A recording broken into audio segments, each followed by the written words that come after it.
Minasan konnichiwa, vidéo yokoso, Nihongo Banabimashou. Bonjour et bienvenue sur cette nouvelle playlist. Donc cette fois-ci, on a vu l'introduction, on va voir maintenant la syllabaire A. Ishoni kakimasho, écrivons ensemble. Alors la syllabaire A, c'est pas une syllabaire que j'apprécie énormément. Donc là, vous faites un trait comme ça, ensuite vous faites un trait comme ça, vous partez à cet endroit-là, vous faites bien votre trait ici, vous arrivez ici et vous venez à cet endroit-là. Vous voyez? On va le refaire à cet endroit-là, on fait pareil. Votre trait descend comme ça, là il est loupé. Vous partez comme ça, vous revenez ici et vous le faites. Là, je me suis complètement loupé. On va essayer de faire ça différemment. On part comme ça. On vient à cet endroit-là. On prend bien à cet endroit-là. On fait comme ça et on repart. Vous voyez, il faut vraiment que vous ayez... Je pense que le premier que j'ai fait était le meilleur, hein. Alors, bien évidemment, quand vous dessinez, vous le faites rapidement. Regardez, si je vous le fais rapidement, moi, très souvent, je fais quelque chose comme ça. Ou alors, je vais faire quelque chose comme ça si je prends un peu plus mon temps. Mais on retrouve rapidement des choses comme ça. Vous voyez, si je refais un ici, entraînez-vous, en fin de compte, à bien faire vos symboles. Si vous prenez votre temps, vous allez voir que vous allez y arriver. Mais il faut vraiment prendre votre temps.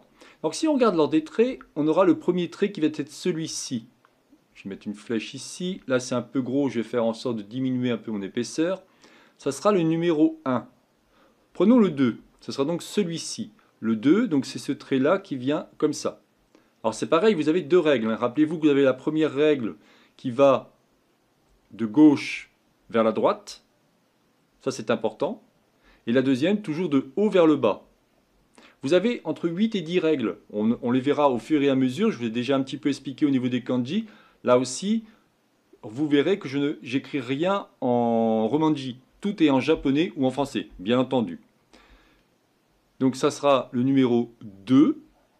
Et le troisième trait, je vais prendre du bleu. Ça sera donc celui-ci. Vous voyez, on fait bien quelque chose comme ça. On revient... Oups, pardon, ça a loupé au niveau de mon stylet. Je vais recommencer. Voilà. Donc on prend bien comme ça, en une seule fois, hein. Voilà.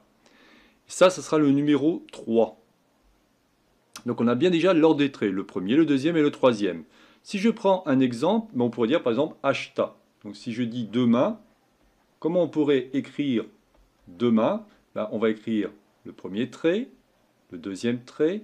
Là, vous faites bien quelque chose comme ça et vous revenez ici. Et vous voyez, là, c'est pas assez... Bon, on comprend, mais c'est pas terrible. Donc, je vais quand même le refaire pour essayer de faire ça mieux. On prend ici comme ça, on fait ça, on part à cet endroit-là, on revient à cet endroit-là et on vient ici. Et là, on va faire le chi et le ta. Là, bien évidemment, je fais en sorte de respecter l'ordre des traits, hein. Là, ça veut dire ashita, donc ça veut dire à demain. Voilà, bon, pour la prochaine vidéo, nous verrons la syllabaire I. Je vous souhaite une bonne journée et à la prochaine vidéo. Jamatane!